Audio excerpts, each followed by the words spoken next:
Good morning rocking রেনাডাস। আমরা এখন ইঁচড় বাগানে আছি।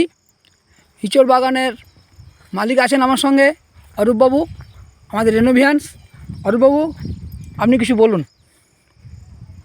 আমি কি বলবো, এখন তো প্রথম আমি এটা ইউজ করার জন্য নিলাম।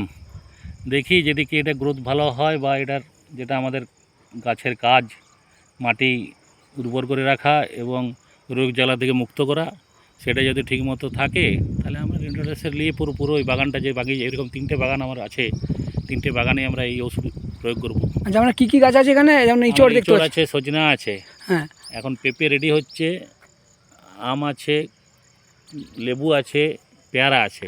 বা এই জায়গাটা আপনার কতটা জায়গা মোটামুটি? 8 বিঘা জায়গা আছে। আর পুকুর আছে?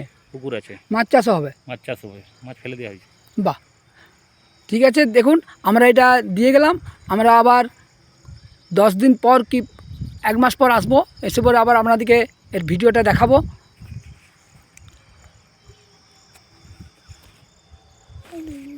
এটা কোন দিন গেল? অপোজিটটা মানে আমার তোলা।